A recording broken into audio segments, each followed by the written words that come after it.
Welcome to this week's edition of Black Authors Matter TV, where we interview the latest movers and shakers in the African American literary community. You'll meet some old friends, discover new ones, and stay abreast of the latest book developments around the country and even the world.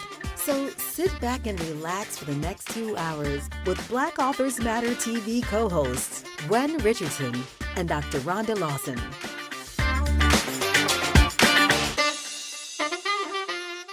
Good evening and welcome to the first episode of Black Authors Matter TV in the month of July. We missed you all last week, but welcome to the show. I'm Gwen Richardson, your host for tonight, along with my co-host, Dr. Rhonda Lawson. Good evening, everyone. So I hope you all had a good holiday week and you're ready to get back into it as we rapidly escalate towards the 2025 National Black Book Festival, which is coming up. So those of you who are interested in being authors, vendors, or what have you, we're at 90% capacity. So I would suggest you go ahead and sign up if you haven't already. We're looking forward to it. And we have an amazing lineup. Somebody who said they were planning on coming to the National Black Book Festival. I mean, it's just getting bigger and bigger. And congratulations, Gwen, on having the stick-to-itiveness. This festival's been around a long time, and you've seen a lot of authors grow as a result of this festival. So I'm honored to be a part of it, and I just want to help you to make it continue to grow and soar and do all the great things you're doing. Well, this will be our 18th anniversary for the festival, Yes. and for the show, our 5th anniversary show is coming up on July 22nd. So we're going to be doing something special for that. 5 years. Can you believe it, Rhonda? We've been doing this for 5 years. I cannot believe it. 5 Some years. people don't stay married 5 years. You're wrong. You're wrong. But we've kept the show going. So anyway, we're going to bring on our first guest. We have a great lineup again tonight, like we do every week, and we're always excited about the guests that we have coming on the show because every author who comes on has a different story to tell. No two people have the same story. So tonight we have Dr. Glenn Loury, and some of you may have heard of him. He's an economist. He actually has a PhD in economics and from MIT. And so, they don't graduate slouches from MIT. You can't even get in if you're a slouch. I think the minimum grade point average at MIT is 4.2. Right. Right. And he was also the first Black tenured professor of economics at Harvard. So, that was an amazing feat. And his latest book is his memoir, I believe, the one that we invited you on to talk about. I don't know if you've done a book since then, but we had a hiccup last year when we wanted to have you on. And so we had to try for this year. And you're on. So welcome to Black Authors Matter TV. Thank you, Gwen. Hello, Rhonda. Hello. Welcome to the show. Thank you for being here tonight. It's good to be with you. Okay, so your memoir is called Late Admissions, Confessions of a Black Conservative. And so, one, did you come up with the title yourself, or was that more editor-publisher, the Late Admissions? It's kind of like a play on words, but so was that your title? Was that your? No, that wasn't initially my title. I had something to do with it, though. Let me see. What was my title? At first, I was going to call the book Changing My Mind. Okay. Then I was going to call it The Enemy Within. It's going to be Changing My Mind because over the course of my long life, have gone through various different changes politically from being more or less conservative. I'm in my conservative phase now. Okay. And then I was going to call it The Enemy Within because, I had to deal with a lot of enemies and demons and problems and issues confronting me in my life. And I hope I've come out the other side of it. But the publisher said, no, you can't do that. You can't call it the enemy within because people will think it's like a Defense Department report on domestic terrorism or something like that. Oh, now They, I was thinking of like an exorcism, an I was exorcist going to type. say, I was thinking something like a demon or something within. I Yes, thought they might think it was something scary. yes. Well, That's what came to my mind first. I have met the enemy and he is me. Okay. That's what Well, I meant. I meant sometimes I'm my own worst enemy and I have to get over that. But in any case, we settled on late admissions because it's kind of a play on words. I'm a right, college professor, early admissions, late admissions, and right. I'm in my 70s. So, it's late in life. And I do have to confess to one or another misstep along the way. That's not the only thing that's going on in the book, but it's one of the things that so I thought that was pretty good. Late admissions. Okay. Now, you in your title, you say Confessions of a Black Conservative. So, and you said you've been through several, I guess, iterations in your political stances or political positions. And most people evolve to a certain extent as they grow or learn or get exposed to different trains of thought and things like that. So, where did you start off? You said you had different iterations. Like when you were in college, how would you have characterized yourself? I would have said I was liberal. I would have been voting Democratic. I would have been very enthusiastic about Black power and whatnot. I would have been against the Vietnam War. I would have thought Richard Nixon's, see, I came up in the 60s and 70s. I would have thought Richard Nixon was, a bad guy. Uh, but I went to graduate school at MIT, became an economist, and developed certain conservative ideas, free market economic type, low taxes, no regulation, little, this kind of ideas that you see in economics, and they appealed to me. And when Ronald Reagan came along, I'm sorry to have to tell you this, I jumped on the bandwagon. I was enthusiastic about the Reagan Revolution. I became a Reagan conservative. In fact, I was going to be nominated to be Undersecretary of the Department of Education in the second Reagan administration, but I had to withdraw because of scandal. I don't know if we're going to talk about that, but scandal. So I was a conservative. But in the 90s and aughts, I moved left. I broke with a lot of my conservative friends, the magazines I used to write for, the people I used to hang out with.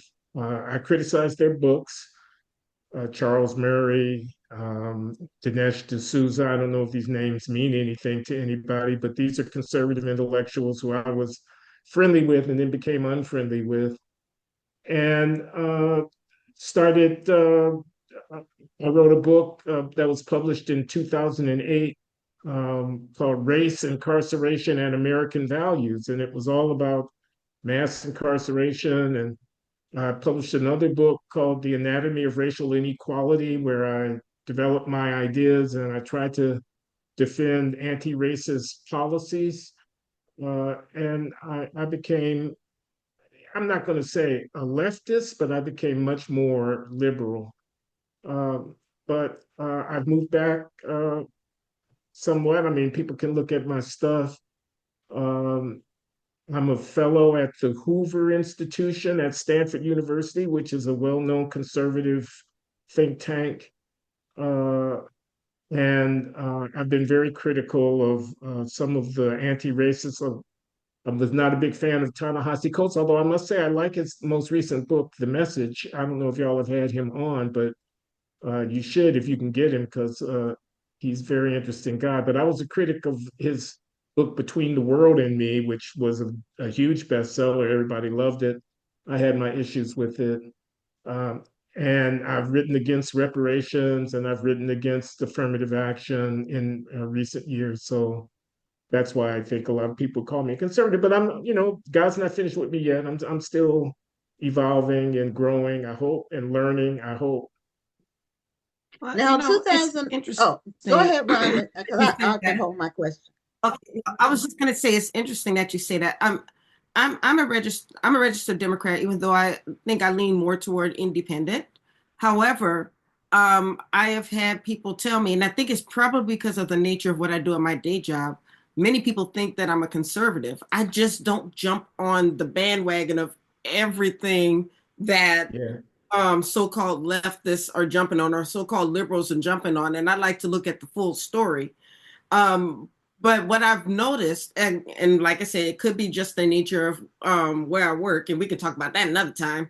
But I think that people feel that African American conservatives, you can't be a conservative and still be down for the people, so to speak. Do you often hear that when people find out about your conservative views? Yeah, I have heard it. I've heard a lot over the years. Down for the people, you and Uncle Tom, you a sellout, you're in it for the money, you telling the white man what he wants to hear. Please, nigga, please, like that. And it used to bother me when I was younger, and that might be one of the reasons why I broke with the conservatives back in the 90s, because I was homesick and I was tired of being the odd man out. But it doesn't bother me so much anymore because, I have reached a certain age and maturity. I have a certain stature and reputation, and I get to have my own ideas, and try to defend them.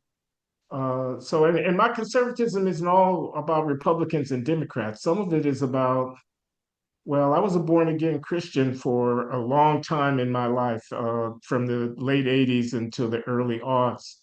I've moved away a little bit from my religious uh, faith. You could even say I lost my faith, but I have great respect for people in the church and for their effort to try to live a decent and dignified life, and try to follow the word of the God as best they understand it.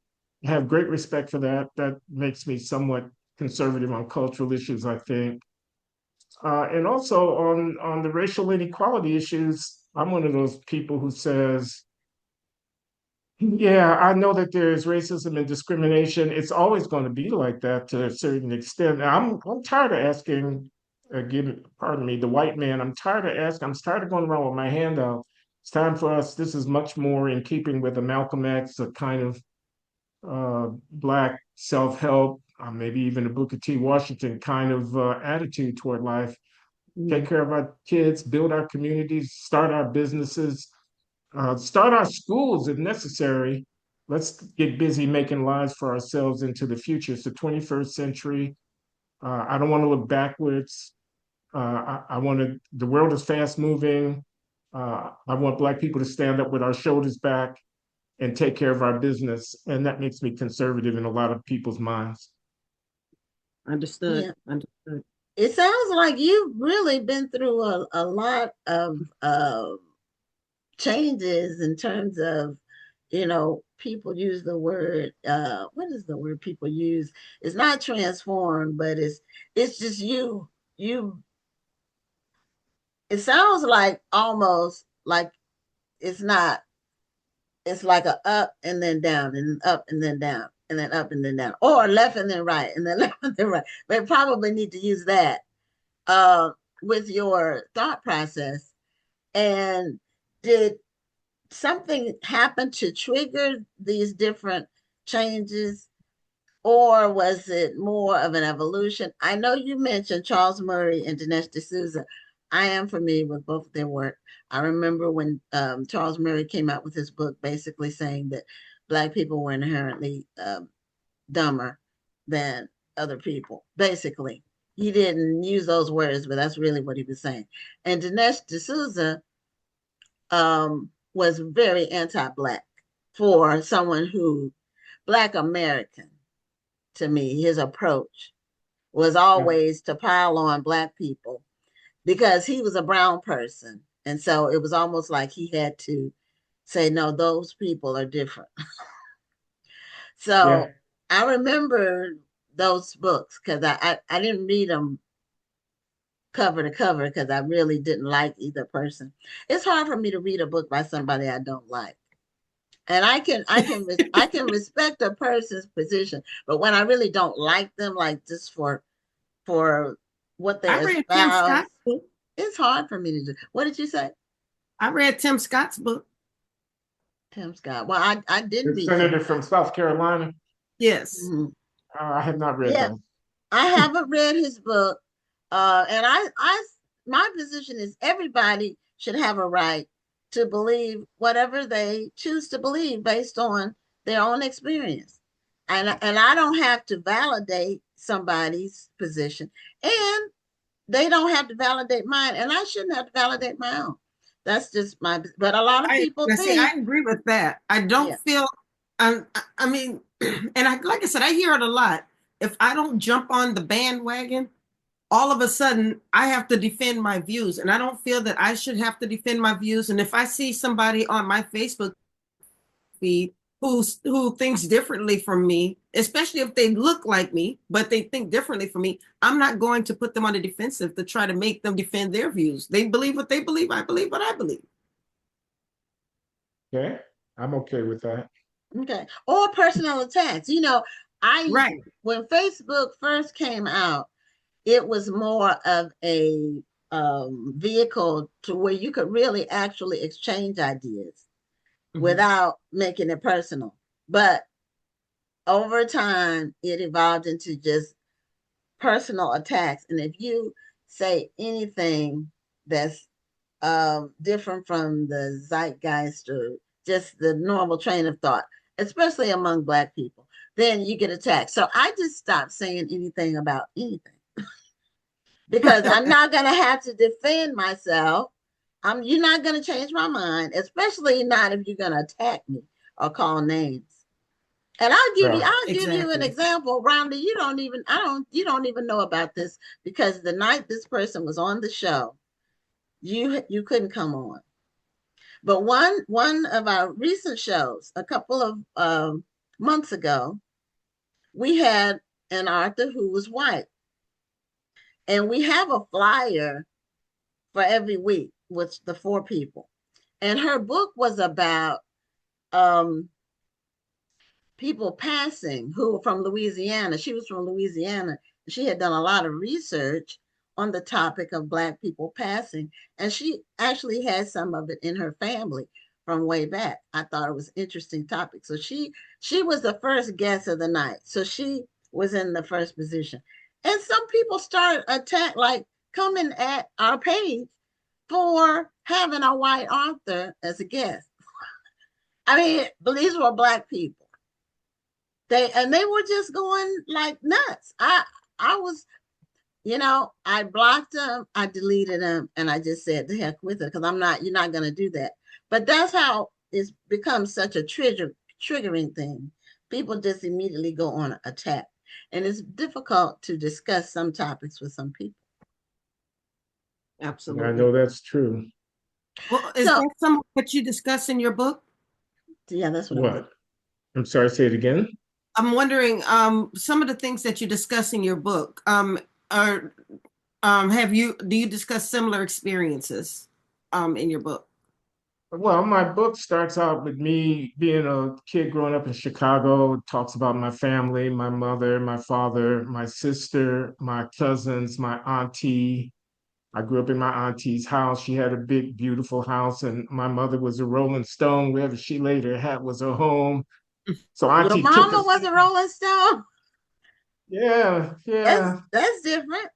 I mean, she passed away 15 years ago. She was a wonderful woman, had a nightingale's voice, a voluptuous figure, a warm spirit, a big round face with a beautiful smile, gorgeous eyes. My mother was a wonderful person, but she was not very stable in her life, and she had men coming and going. And, we moved 5 times before I was in the fifth grade and my auntie took us in. Anyway, I talk about that. I Okay. talk about my education. Uh, I talk about becoming a father when I was 18 years old, and again when I was 19, again when I was 21, about a son who was born when I was 21, who I didn't acknowledge until he was a grown man. I talk about my education at MIT, about working in a printing plant in Chicago, because I worked and went to junior college and then got a scholarship to Northwestern University in Evanston, Illinois. But I had a family with 2 kids and a wife, and I had a full-time job while I was going to college. I talk about all of that. Okay. And I have different themes, and one of them is the enemy within. It's like not being able to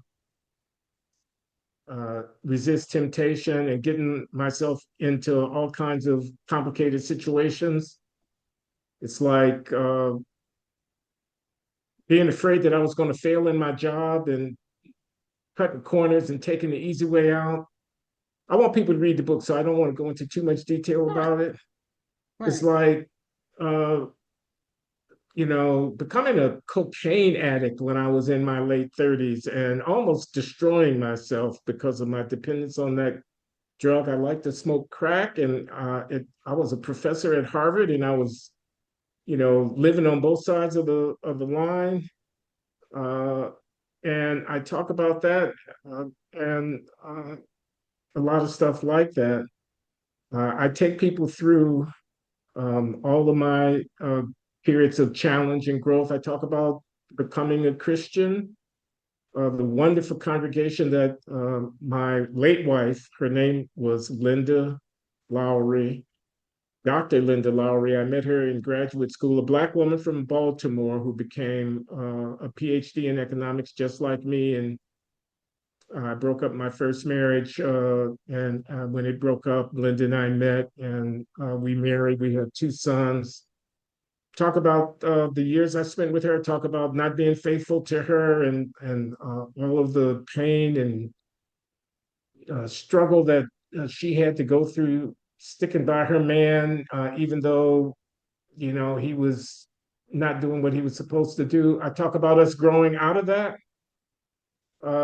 So, it's a long story, and I try to tell it in full. Well, you sure have had an interesting life, Um, Thank you. you've had a lot of ups and downs, and the things that you've been through are not things that people typically would associate with someone who says they're conservative or Black conservative. So, uh, there's a lot of stereotypes, of course, about people who are Black and conservative, and some of them are true, some of them are completely false. So, and I'm not a registered independent because we can't do that in Texas, but I've been independent for at least 20 years because my position is no party owns my vote. And so I vote on issues, and because I've been in business my whole adult life practically, I see things from that perspective.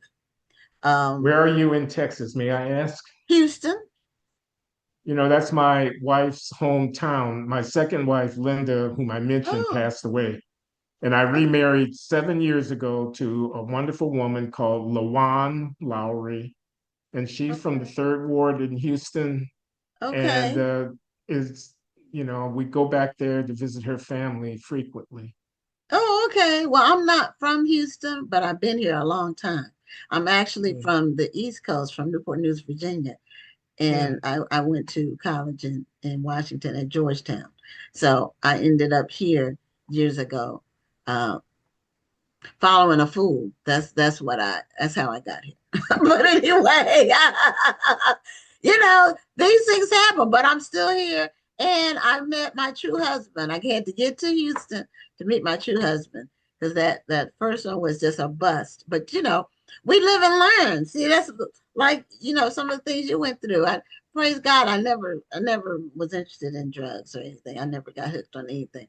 I never, but um, I can be hard headed sometimes, and I can be single-minded sometimes. I'm told that I can be, when I get focused on something. I'm good at compartmentalizing, but when I'm focused, I'm in a focus mode, and sometimes I can just block things out. And so we all have things that we've been through.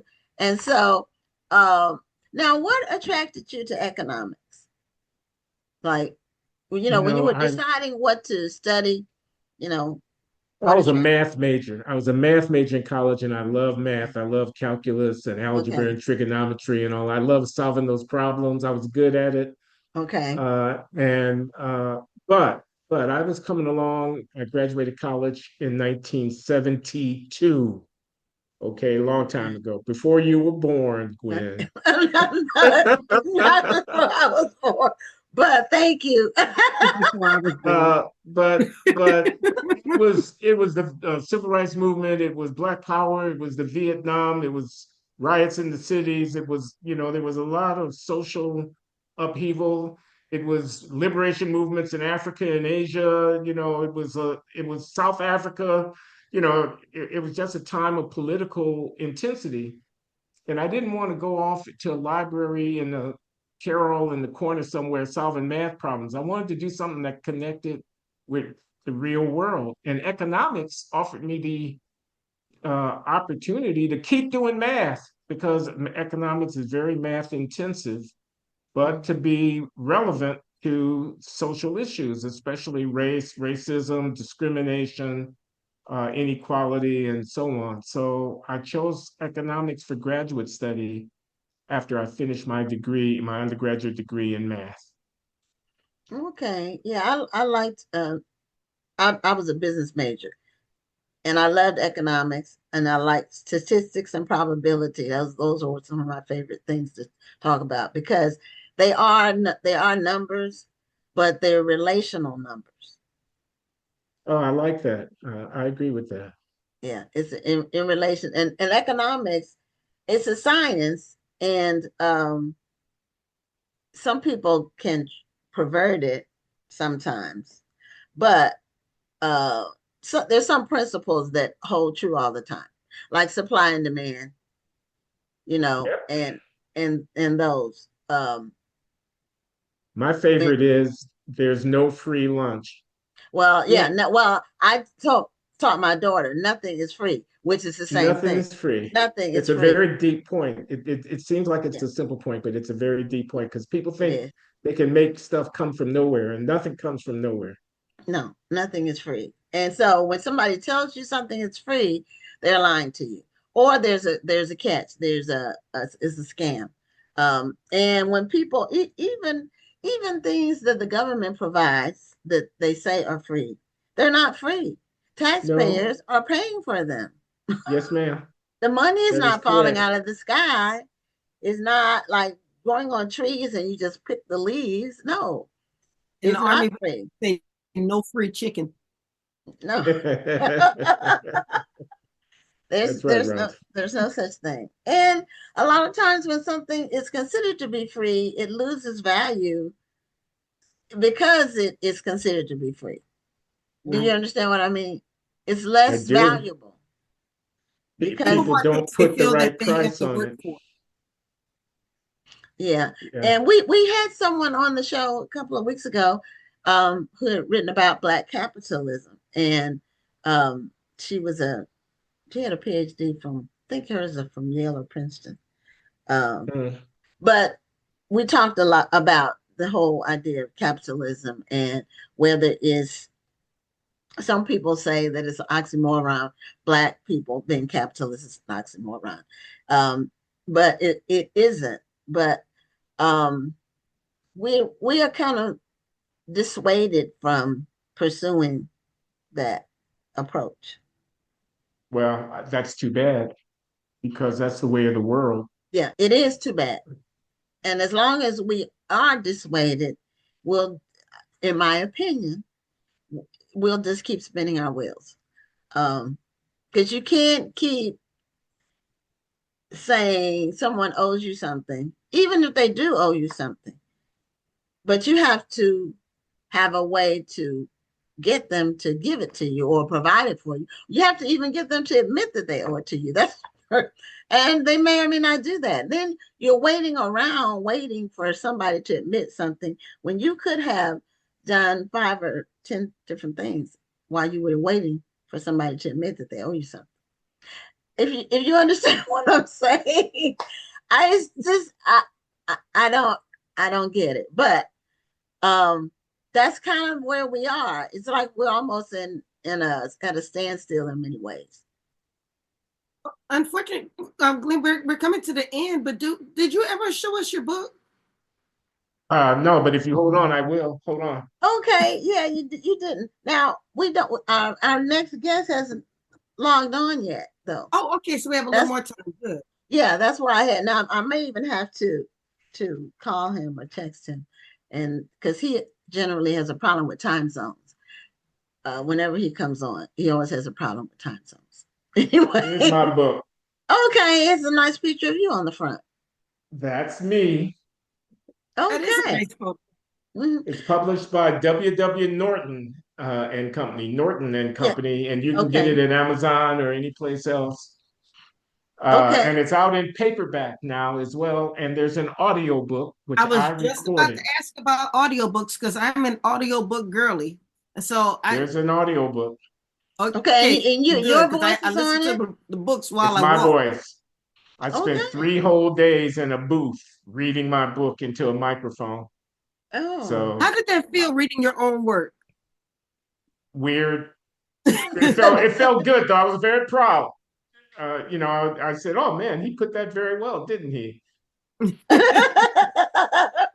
Oh, Now, oh, see, I've seen people who will they narrate their own book, but then they start to venture off from the actual written text, and they start they'll say, "Okay, I'm going to stop reading the book for a minute. Let me tell you what I really think," and then they'll go back to reading the book. I've seen people do oh, that before. really? I've seen some people. Gary V does it all the time.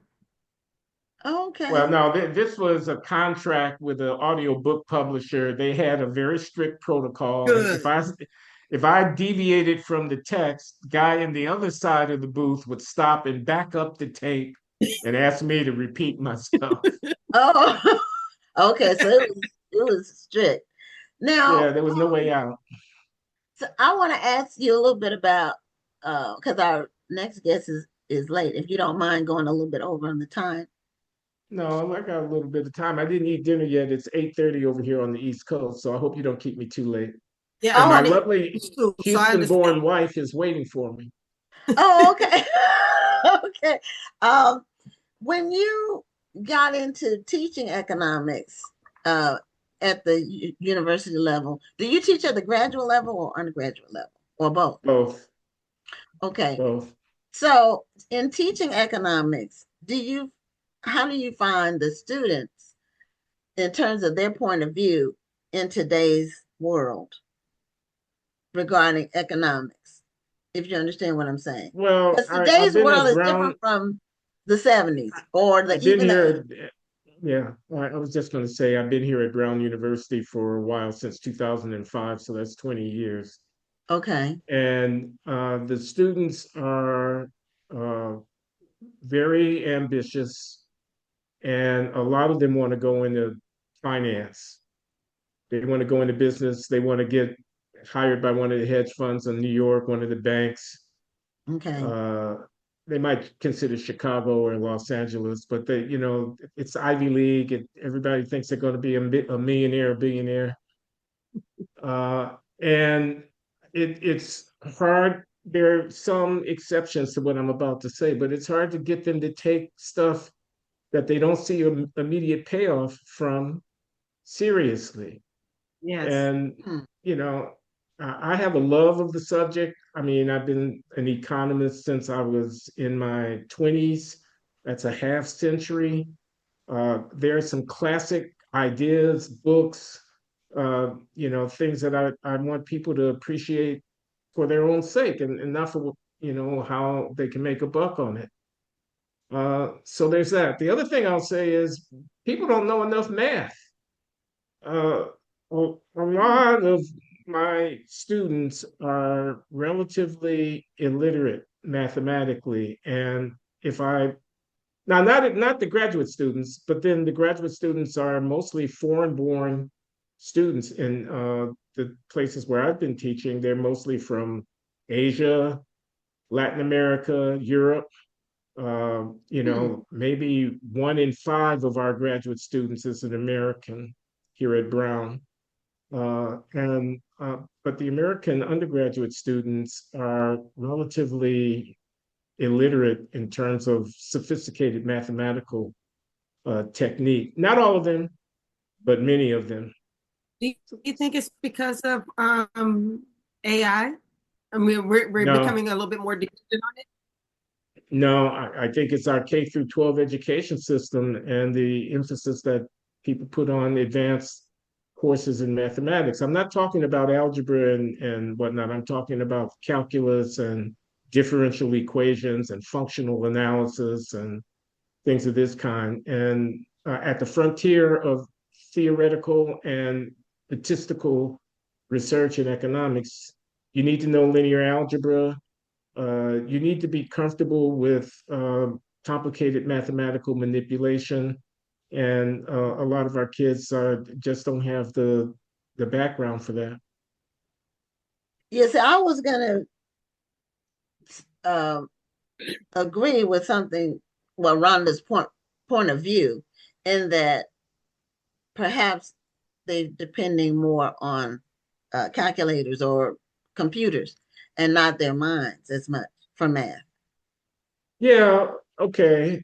I mean, you can depend on calculators to calculate, but if the argument is not about a numerical calculation, but it's about an abstract principle, the calculator is not going to do you much good. Well, that's true. Um, but I don't think they're teaching mental math like they used to in schools, the K through 12. Yeah. I think that's being lost on younger generations. And so just some for small things, just like, multiplication Well, tables and things like just, that. just to clarify my question, as you know, I'm a believer in AI. I use AI, but I also feel that you have to have a base knowledge in order to use AI to its fullest potential. You can't Yeah. just type something into, let's say, Chat GPT and get the answer. You still have to understand, you still have to have a core understanding of how you get to that. And then also AI makes mistakes. You have to have a core knowledge, or else you're going to be taking in wrong information. Sure. But so I have nothing against AI. I think that though when you in school, if you're not teaching that base knowledge, and the kids are turning in some AI generated stuff, and you're not teaching them how to get to that. I mean, when I was in school, people thought that computers were going to take away our math knowledge, and they didn't want us to use calculators and computers. We still had to learn the base knowledge when it came to math and formulas and so forth before we could start using the calculator. We could use or we could find the answer, but we still had to show our work. So that was the way they taught us the base knowledge. And so I just wonder if that's still happening in school. Yeah. I guess so. It's been a long time since I've had anything to do with K through 12, though.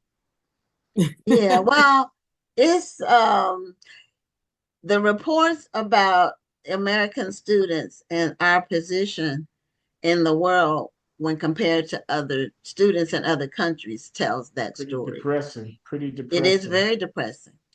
And Listen, it's y'all, you gotta let me go now. You we promised me we a half will. hour. We will. So we Okay. appreciate you being on the show, and congratulations on your memoir. Thanks for letting us know it's in paperback now and audiobook. And we really appreciate you taking the time to come on. Thank you. I'm very happy to make your acquaintance at Black Authors Matter TV. Okay. Okay. All right. Well, have a great night, Dr. Larry. Goodbye, Gwen. Goodbye, Rhonda. Goodbye. And tell your wife, hey, from Houston. I'm definitely going to tell her that. That's the first thing I'm going to tell her. Okay. All right. Have a great night. Bye-bye. Bye-bye. Okay, that was an interesting conversation with Dr. Loury, and we're supposed to have. I'm going to text him. I didn't get a chance to do it. Omar Tyree was supposed to be on, and I know I'm pretty sure he's in Houston. Where he is right now. Yeah, he was on his book tour. But sometimes he gets mixed up on the time zone when he travels, because that happened before. So I'm going to text him, and if he doesn't sign, Omar, you know you're supposed to be on TV on Black Authors Matter TV right now, right? oh, you called them. You called them. I'm texting them while you call me. Yeah, go ahead and log in. We're waiting on you. Alrighty, bye. Okay, I had his number, but I didn't know you were gonna call him. I was gonna try to text him. I didn't know he would pick up. But He anyway, thought it was tomorrow for some reason. he thought it was. He always gets mixed up. Uh, while we're waiting on him to log on, because I don't know how long it's going to take him to find the email. I had some books that I recently got in from guests that have been on the show. So I'm going to show some of the books while we're waiting. I got in Is It a Crime by Roy Glenn. He was on the show, Okay. and Yes. and I've never read any of his work, and I asked him which one to start with, and he said Roy- start at the beginning. So I got that. I got The Filling Station, and I haven't read any of these books yet. So The Filling Station by Vanessa Miller. She's been Yeah. lighting things up with that. Brandon Massey's new book. He was on the show, but it wasn't out yet. Okay, Omar is calling me, and I'm not sure why. But Probably look at the link. hello, Omar. All right, so while Gwen is doing that, We're live, but you need to not call downloaded me. You need to and sign see it. into the Zoom. There we go. Well, I put sent it- you an email. I've sent you 3 This or is 4 what I'm emails. listening to right now. Kiki Swenson's Amber Alert. It's in And the Kiki email. Swenson Yes. is going to be one of our featured authors at the Yeah. National Black Book Festival. Okay, it's at the bottom So of I'm the looking email. forward to meeting her. All right. Bye-bye. Okay. He was calling me and stuff. Okay. All right. We don't have that much time left, but we'll do what we can Yeah. in the time we have We're allotted. going to say hi. Yeah. So I was just telling the I saw you people at that, Kiki Swenson. yeah, and this is what I'm listening to now. Okay, and Kiki is going to be, she's a featured author at this year's National Black Book Festival.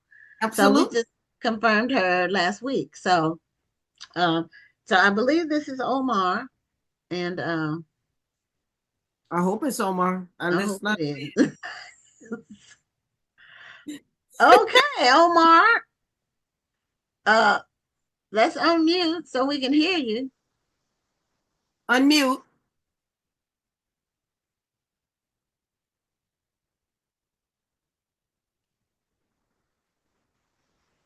Can you guys hear me?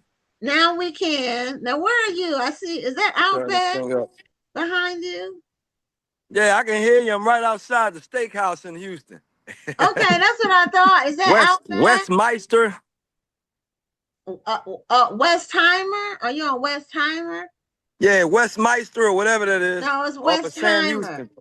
Westheimer. Okay. All right. Well, I thought you were going to be in Houston. So Yeah. didn't you have a book signing sometime? Don't put your ear there, just because all we can see is your ear, Omar. He's trying to hear us. You can't hear? You don't have your buds? You can put it on speaker. Put it on speaker. I got the library. I got the library, the Johnson Neighborhood Library, and they only got a 1 hour, 5 to 6. I'm like, I like to talk. And you only got an hour, and then they don't let you sell books. So I got to go over to next door to the shack to sell the books over there tomorrow. So that's complicated. But we end up losing our event last year because of the flood. So we had to make up this year. But they got a whole lot of complications with the library now, but that's where you can get, locked in, support, and then people to come in where they can sit down and the whole nine. So I like doing libraries. Okay, put it on speaker, Omar. Okay, hold on. I do Then have, you let don't me see. put it Can I on put it on speaker. Then you don't speaker? have, yeah, put I it on thought I have speaker. it on speaker. It's already on speaker. Well, then you shouldn't have to put your ear in the camera. He probably can't hear because he's outside. Well, I'm trying to make sure I can hear you because you got I got a bunch of air out here, so I want to make sure, Oh, So, okay. so I'll just pull the phone to my face when you're talking, and then I'll Okay. talk. All Well, right. Yeah. how is the book tour going, Omar? Well, the tour has been up and down depending on the level of support that each place has. So if they have strong support at the library, it'd be a good event. Like I did a great event in Snellville. They had great support at the library. Last year I had better support at the Newport News Library. Now they went to the Main Street Library, which wasn't in the community. It wasn't as good. So depending on the pull that the organizer has, I had an event in Miami Gardens in Miami. That was an excellent event because the woman had pull with her community. So if you looking for the author to bring all the people off the name, that's not going to work. But if you have pull in your own community, those are the events that are working. And then of course, Essence just got people all out in front of you. So I did a great job at Essence, you know what I mean? Because that's just me hustling. But yeah, so now it's about if you have support from your individual community, your book community, then it's a good event. If you don't and you're looking for the author to do it, now the author has to have great social media numbers and all of that. So Yeah. social media has really changed the way people respond to things. Yes, it has for sure. A lot of things now, it's about what they saw on Facebook or Instagram, and that's how people hear about things now. Yeah, And the yeah. author needs to have to let his audience or her audience know, their followers know where they're going to be, their schedule, and that's how people are doing events now. They're spreading the word via social media. Well, I don't think that's good because now, you can't get the whole community to understand it. It's what they call that cliques of people. So now we're in a cliquish society where depending on your clique, whether you got the social media people or not, where we used to be able to get radio across all of Houston, television across all of Houston, a newspaper article across all of Houston. Now when you're doing social media, you're only getting the people that the social media is following for that particular influencer or that particular organization or venue. So it's not going to be the same the way it used to be. Well, that is true to a certain extent, but social media gives you the opportunity to share, and each individual then has the chance to share it with their people. So it goes viral that way. And this is the new way things are. It's not going to go Well, back to the way it was. if I may add, I've always been a believer that social media needs to be a part of your promotional campaign, but it cannot be your only 100%. Mm-hmm. promotional campaign because everybody's not on social media. So you're going to miss a lot of readers if you're only depending on Facebook ads or depending on somebody to share your post. So if you're trying to reach people of a certain demographic, you have to know who your audience is. Maybe your audience isn't on social media. So how do you reach them? Do you go to Yeah. libraries like Omar is doing? Or are you going to the beauty shops because maybe your target audience is getting their hair done on Saturdays?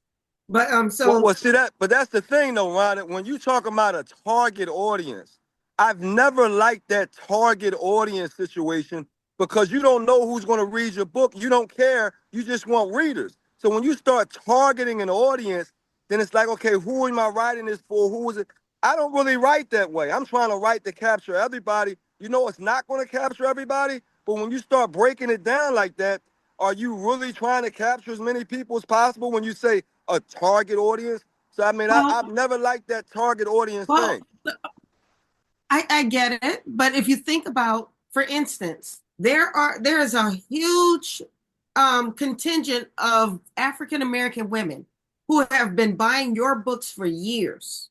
So if you know that is your core support, why not write to them? But here's the deal though.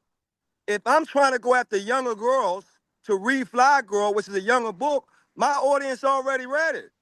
So now I'm going to do a tour where I'm just celebrating, or am I trying to go after the new young people who need to read it and understand the same story? So now if I'm going after my same audience, they read it already. You know what I mean? So you try to go after a new audience where you gather thousands new people. You know, so it's not as easy as you just going at the same. I would be bored with that, going after the same audience, same. That means I'm doing the same writing, the same book, the same. I would never do that. And so I'm always in an awkward space with that because I don't want the same audience if I'm not writing the same book. I'm trying to do a different audience with a different book. I don't write the same book every Omar, year for the same audience. Omar, I think you and I should have a debate about this at another time, but I don't want to Yeah. take all your time right now because we have 9 minutes left in your interview. But I would love for you and I to talk more about this because I think this is an interesting subject.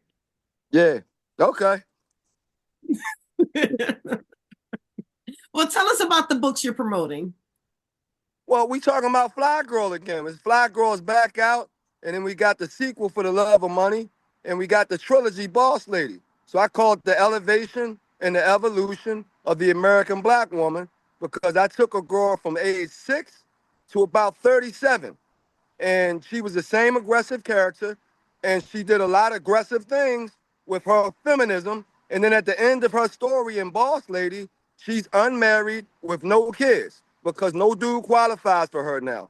And what I'm hearing in real life, a lot of young women, they want everything they want, and they're saying that I can do better than the guys that are chasing me now. And so that's very dangerous for young black men. And this is real life. This is not book talk. This is real life that these young women are saying, well, I can do better. And when I'm hearing this, I'm like, okay, so now no guy qualifies for you. And you end up with a lot of women that have very high expectations. And it's like, hey, man, you got to bring that down a little if you're going to deal with a man, or maybe you can have more money than a man has. And women just haven't been raised that way to have more money than a guy and think that's okay. They always want guys to have more money. They want to marry up. Guys, we've been trained to marry down. We've been trained to take care of everybody. And so that's a part of our upbringing. You take care of your family. You take care of your wife. You take care of your children. Women haven't been raised to do that. So when you make more than a man makes, that becomes an issue now. And so I'm talking about that the whole tour because I did that with the 3 Fly Girl books, where she was a very aggressive woman, and she's still aggressive as an older woman. And now I see a whole lot of women that represent that in real life right now. So this is outside the books. I always write about real issues anyway. So that's what these 3 books represent. And then last year again, we had Control. Everybody wants control. That's the other book I have. And then I love black women, so I got a poetry book for the love of black women. And I'm on tour with all 5 books. Okay, I have a question. Omar, when you first did Fly Girl, I think is it the 30th anniversary of Fly Girl? Is it the 30th anniversary of Fly Girl? 32nd. It came out in 93, but the publisher, they should have did this 2 years ago, but now they're trying to make me say 30th. No, it's 32. It came out in 1993. But 30 sounds sexier, right, than 32. But the reality is, it's 32 years old. Okay, so my question to you is this. When you first wrote Fly Girl, that means you were 32 years younger than you are now. So how do you see your perspective having changed, even though it's the same story, but you're 30 years older? How do you make that? How do you mesh that? Because you're not the Well, same person you were when you first wrote the book. well, I'll tell you an interesting story. I had a sister that hit me early this year. She's like 34 now. And she said she read it at like 15, 16. And then she tried to read it again at 34. And she stopped at some of the passages where she was reading about the sexuality of 14-year-old girl with right breasts and all that kind of stuff. Now, I was 19 when I wrote the book, but now I'm 56. So what happens now, you got people that read it. Why was Omar thinking about, but that was 19 when I was 19 years old. I'm thinking about 15, 16, because I just came out of that. But at 56, I'm way separated from the book. So it's funny how people look at you now and say, you shouldn't have been writing this. I was 19 when I wrote Fly Girl. Yeah, Okay, so so I now had it's kind of teenage stuff like on my mind. you're Go ahead. you're a middle-aged man writing about a girl who's 13 years old. That can be kind of odd to talk about, huh? Yeah, now as a guy, right? So now they're looking at you like you a pedophile or something like. I'm like, yo, dude, I was 19. We can talk about other teenagers at 19. So that's the funny thing about writing so young. I was so young putting it together, and when you're young, you're more honest. When you get older, you start holding things out of the book. I don't want to say that. That's too mature. I don't want to do that. That's what you do when you get older. When I was young, I was honest, and that's why the girls loved it. It was honesty. And that's what you have to do in the best art. You got to be honest. Now, when you Well, get older and write, you can still be honest. You just put your words in somebody else's mouth, in right. your characters. You can be No, they'll completely call you, honest. they'll start jumping all over you, boy. You start writing about sexuality as an older man. You can do that as a woman. They killing the man right now. Pedophile, detective, they coming after men all day long right now. You can't go after no young women. Can't write about them. Can't think about them. Can't talk about them. Can't show up with them. Nothing. I was going to ask you that the conversation you were talking about men and women, you know, that got you into a little trouble a couple months ago. How has the conversation been now that you're meeting, you know, you're away from social media and you're actually meeting the readers face to face? Have the conversations still been the same? This battle, so to speak, between men and women and the boss lady.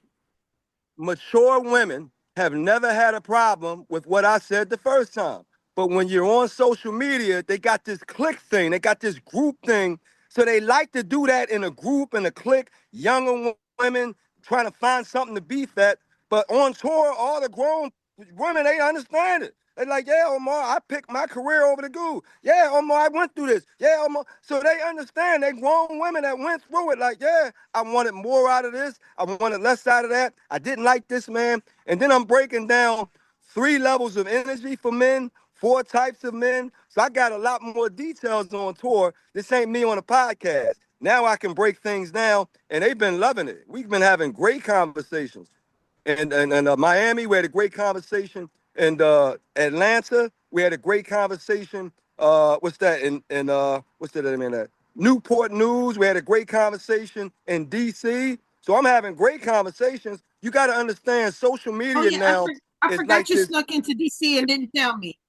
I forgot you That snuck into DC and didn't tell me. I was in Baltimore. I can't even promote stuff. Everybody knew I was in Baltimore. If you check my apps, you check all my social media, I talked about every city I'm in. So you didn't check the social media. I Oh, so I gotta probably check tagged social you media. I too. thought we were better than that. I thought we were Yeah, I cool. thought social media wasn't where you're supposed to get your information. It's And either Rhonda it's a didn't get it. place I or it's got it all not. over social media. If it weren't for social And media, the Rhonda show missed it. wouldn't exist. I had at least 3 pieces on Baltimore before I got there. When I was in, I spent like 2 days in Baltimore, so that means I had to market before I got there. 2 days, that means 3 days you missed it. But that was Baltimore. I live in the DC Yeah, area. they really are separate. They're kind of close together, but they really are separate. Uh, you said something about Newport News. Are you from Virginia? No, I'm from Philadelphia. I'm from Oh, that's Philadelphia. right. You are from Philly. Yeah, but Yeah, okay.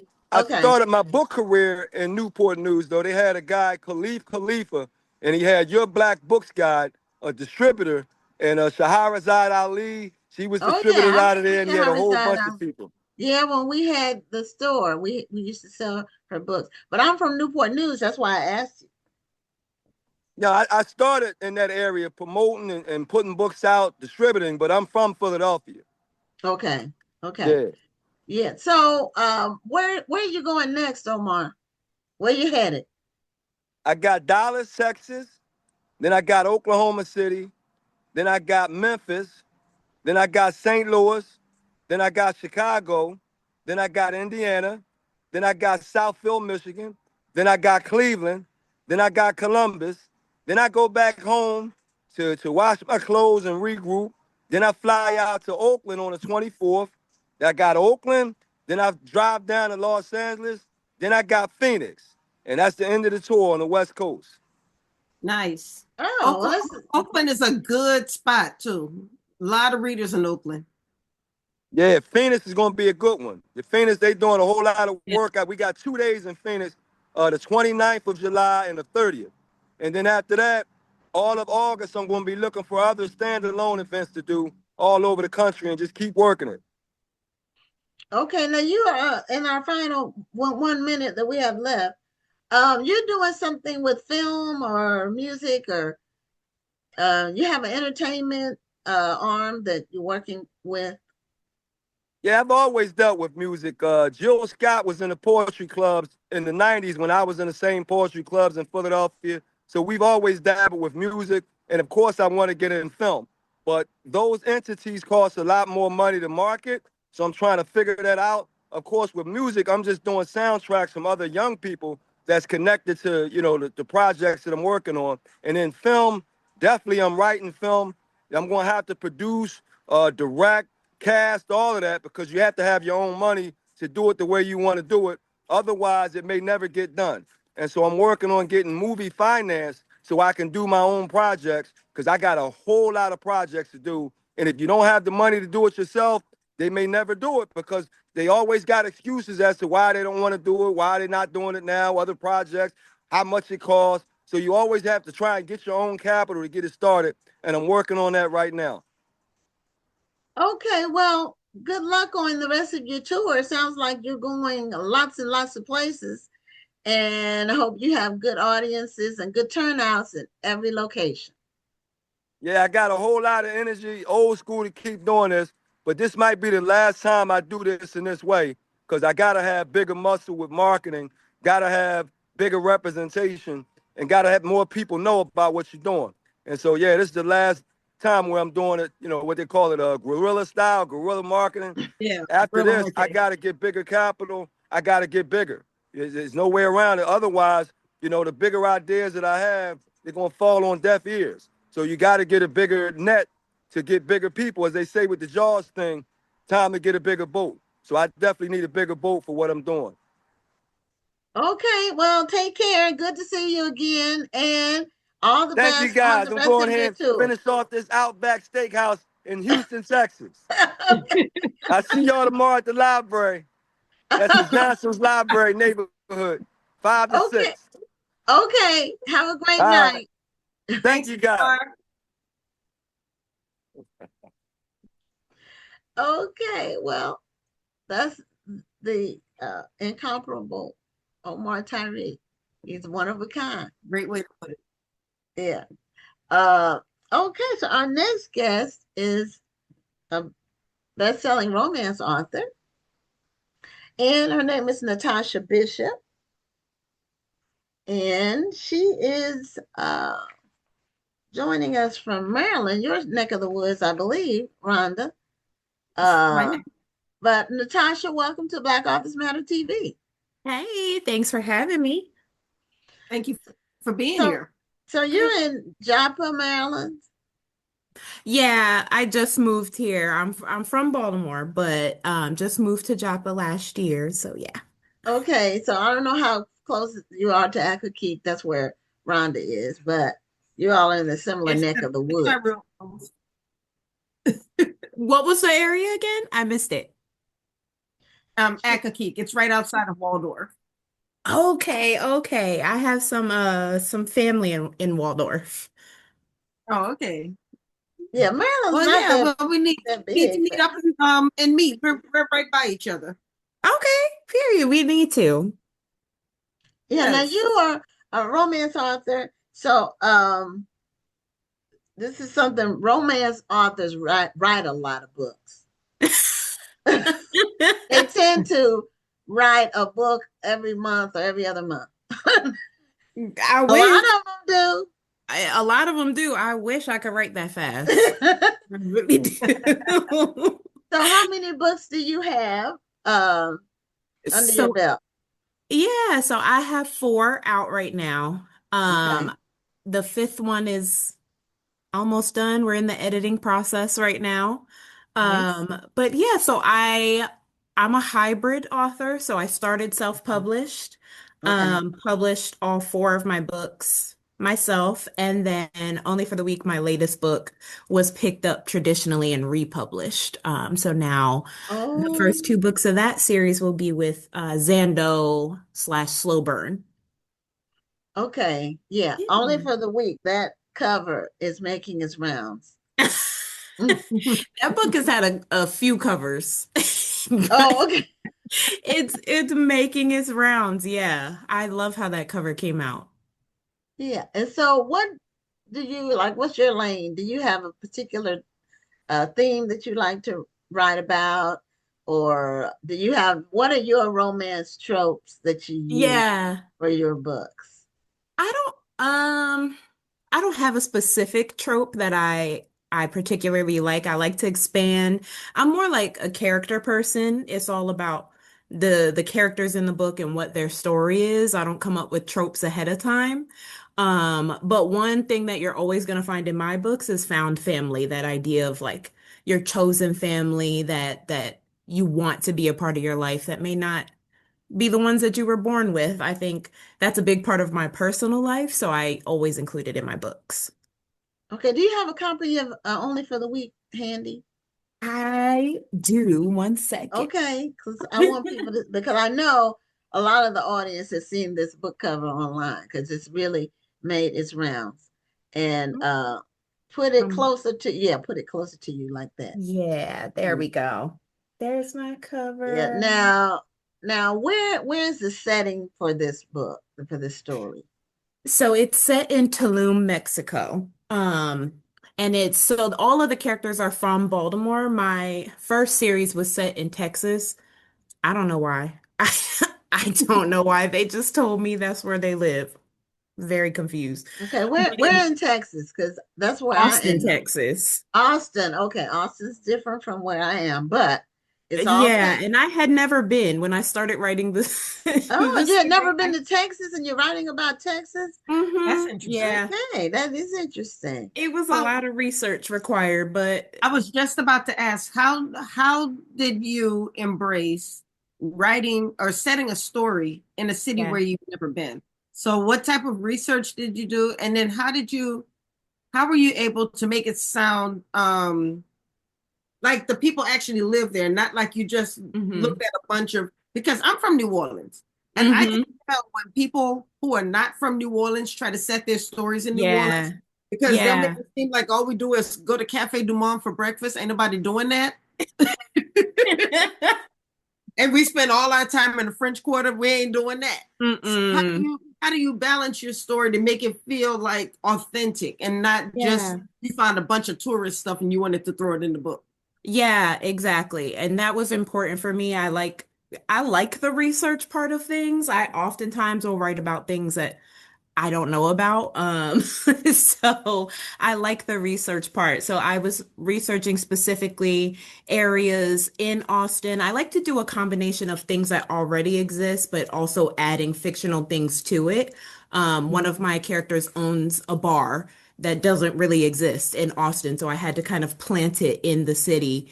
Um, on streets that really exist and trying to make that balance. And I was researching like what are the weather habits around the time of year where the book is set and different types of events that really happen there that I could have the characters go to.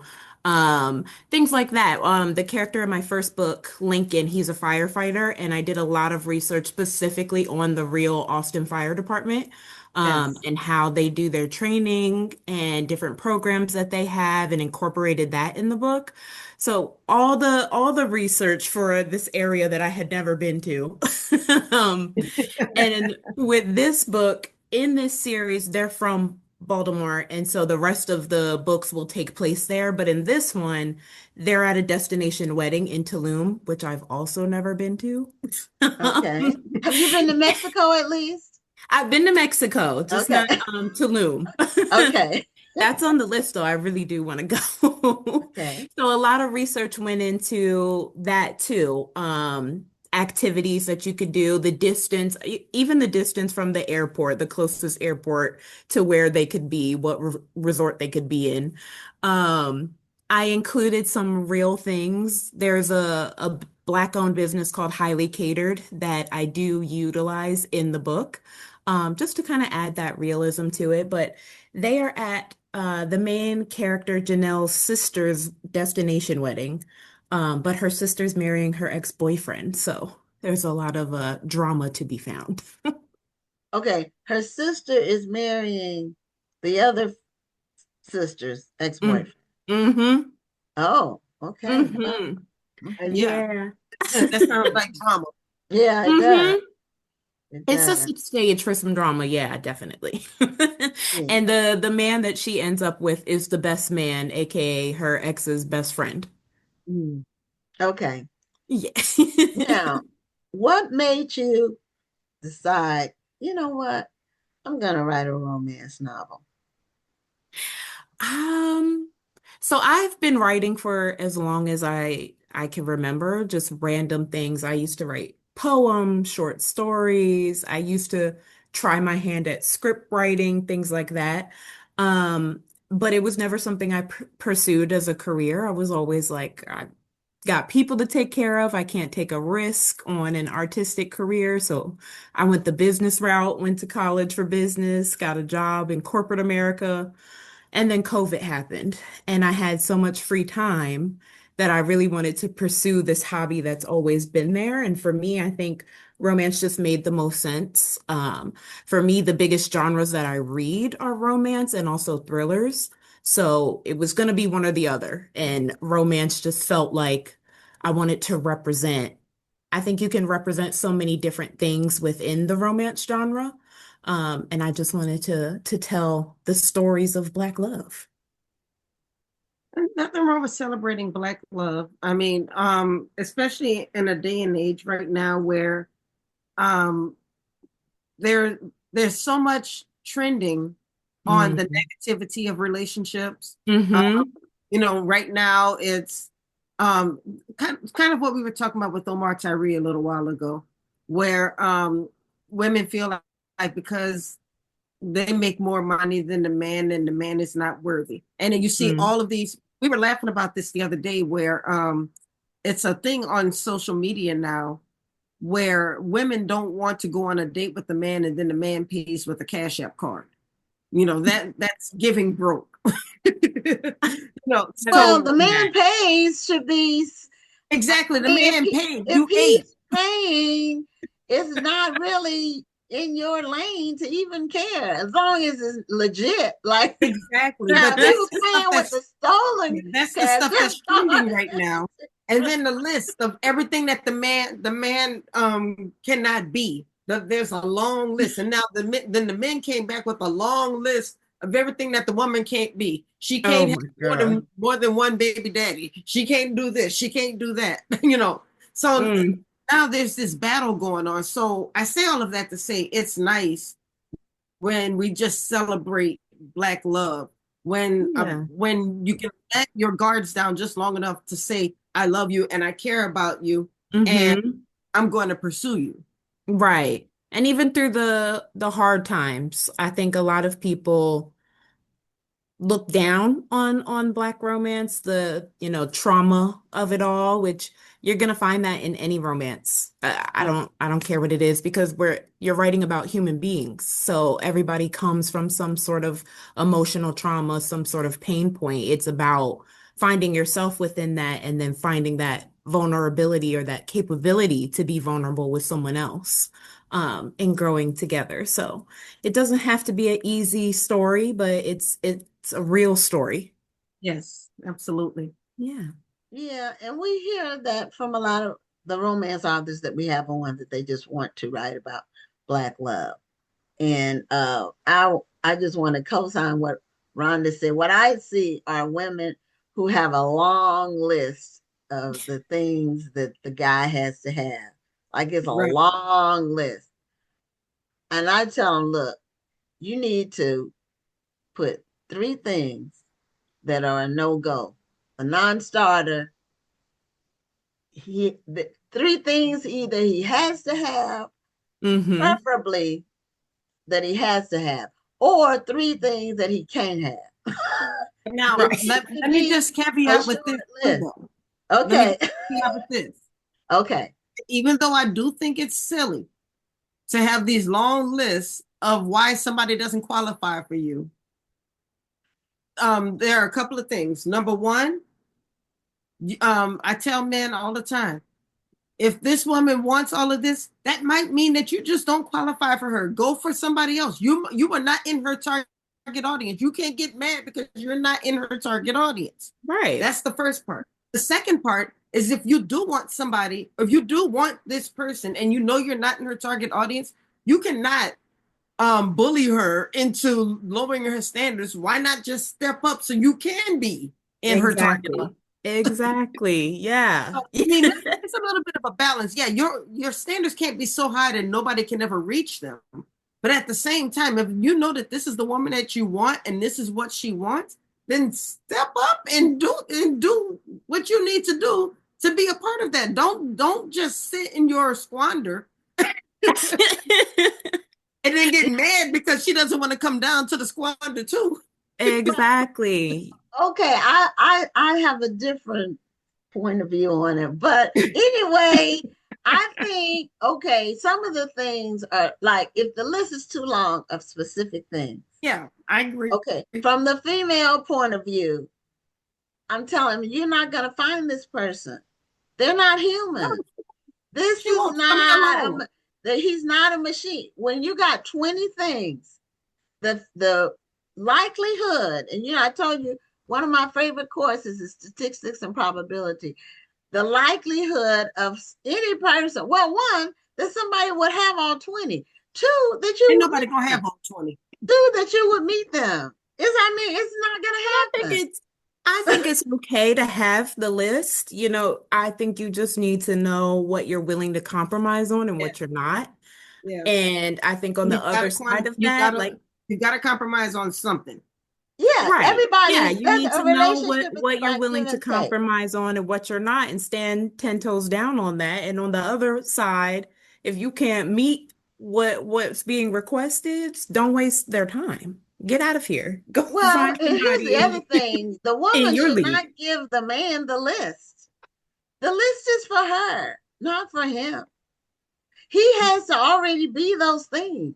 And giving him a list of things that he's not is not a way to establish a relationship. I absolutely agree with you. I'm not saying that the man needs to look at the list and say, okay, I'm going to do this, this, and this. Right. But what I'm saying is, if you know that you're not making any money, don't go looking for the woman who wants a man that makes $100,000, $200,000 a year. Exactly. That's just a bump. You're not in that tax I'm not bracket. talking about a bump. A person who or what is now known as a hobosexual.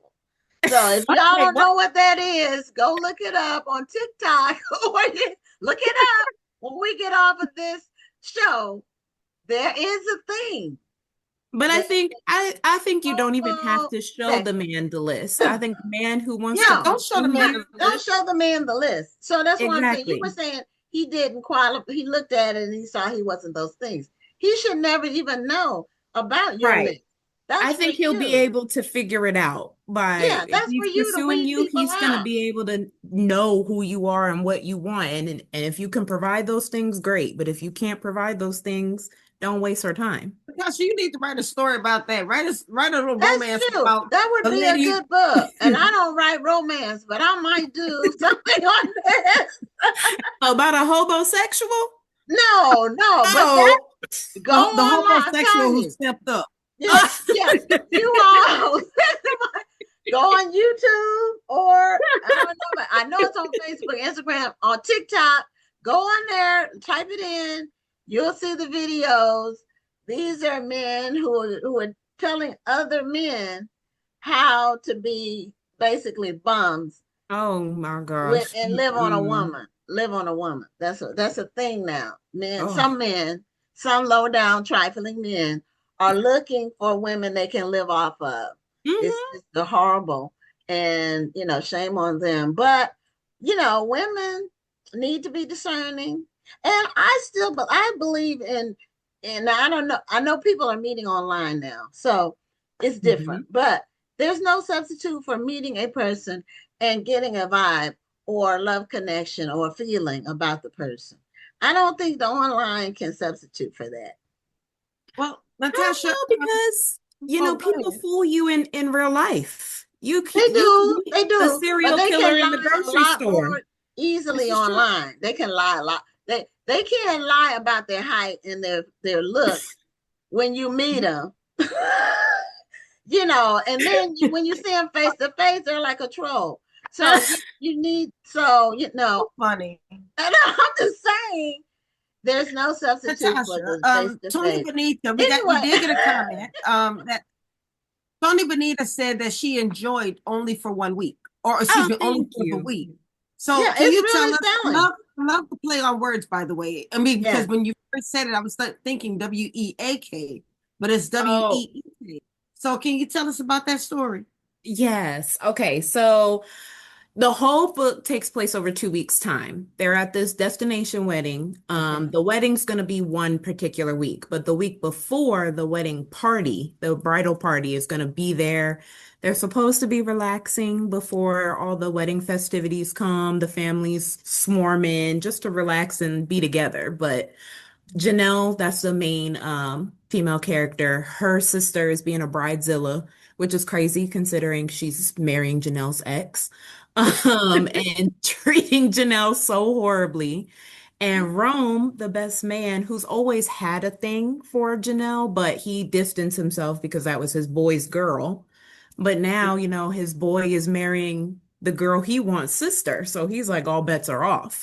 So he Okay. sees that Janelle's sister is stressing her out, and he's like, let's make an arrangement. I can be your stress reliever for the time that we're here, and that's it. No strings past then, even though he knows he wants strings past then. He's just taking what he can get. And she's like, I can't agree to the whole time because we could get caught once more people are here and I don't want drama.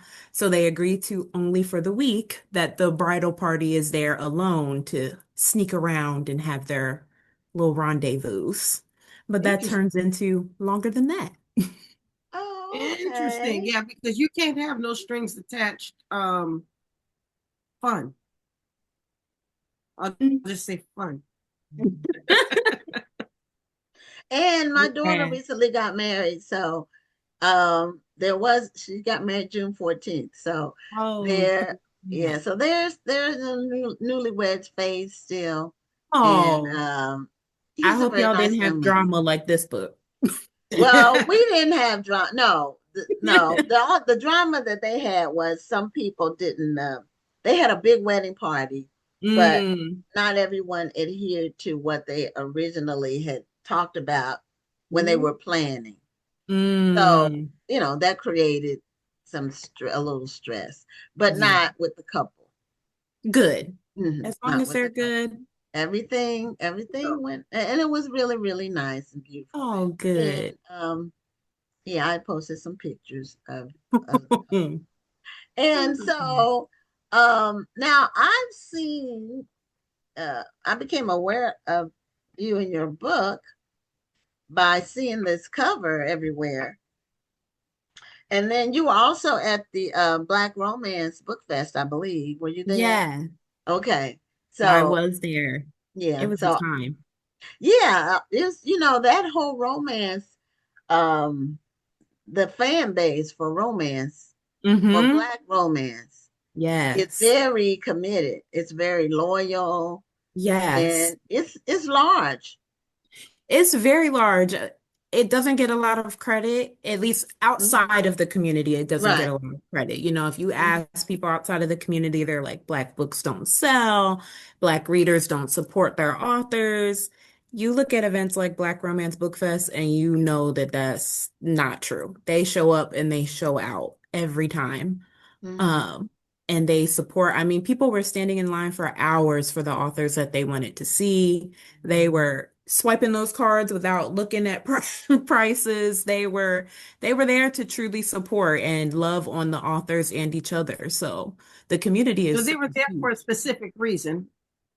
They wanted to meet those authors, and that's a great thing. Yeah, exactly. And they wanted to see those authors speak. They had panels there and everything. They just wanted to engulf themselves in the community that we've built online with each other. So it was really nice to see. It was their first event, and I it's gonna be even bigger next year, I'm sure, but it was incredible.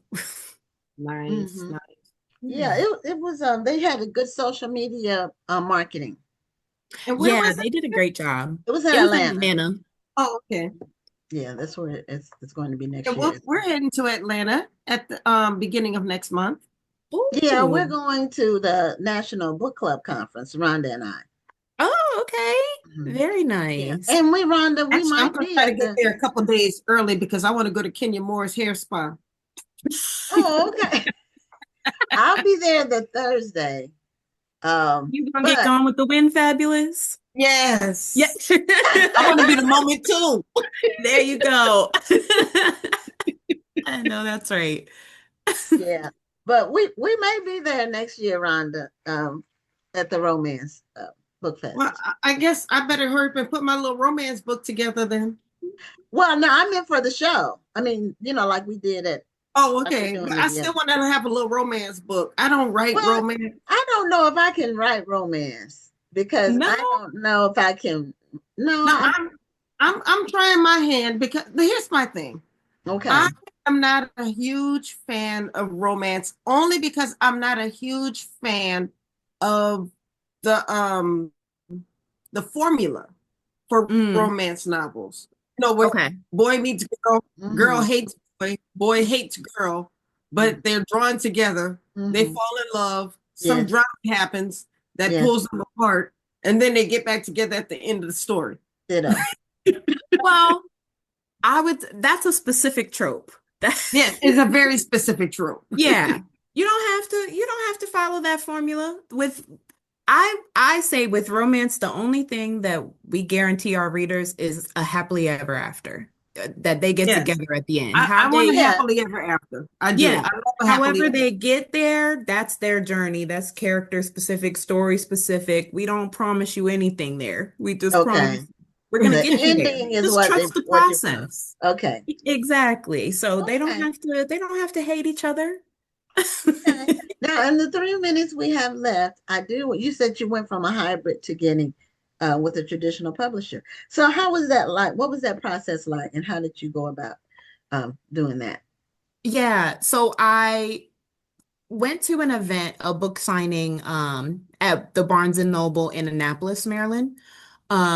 Which is where I met Taj McCoy, who is also a romance author, but she's also a literary agent. So I met her there and we connected, and she became my agent from there. And she Oh, is okay. amazing. So really working with her, I was able to meet with different publishers, and I ended up working with Zando at the end to republish Only for the Week, and then the next book in the series as well will be through them. Um, it's been an adjustment going from indie self-publishing to traditional publishing. They're very different in how they process things. And so that was a learning curve for me. I'm like, oh, when you give a deadline, you mean that. Like when I give myself a deadline, I'm like, It's well, we can change flexible. it.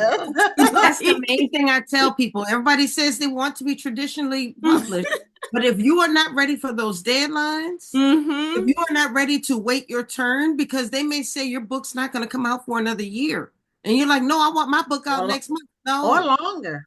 Yeah. Yeah, yeah, Sometimes it's the more than a timelines year. definitely too, because I'm used to if I'm writing a book, like once I'm done writing it and editing it, it's going to be published like within the next month or so. Right. Like, so having to wait, I'm like in my mind, I could rewrite the story all over again by the time y'all publish it. Yeah, you could say, well, you know what, maybe I'll add this scene or Yeah, whatever, but it's too late. You can't do that. So it's too mhm. late. Yeah, so right? it's those things, like the mechanics of it, have definitely been an adjustment, but I've been able to to keep my voice, so the Okay. story is still very much my style, my story, so nothing's changed there. It's just the behind the scenes.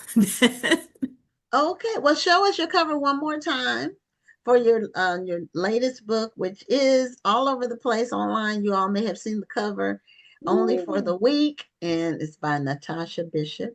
And thank you thank you so for being a much. guest on the show. Of course. Thank y'all for having me and All enjoy right, thank you Atlanta for next being month. here. And let's stay in touch. Yes, for real. Let's get in touch. Yeah.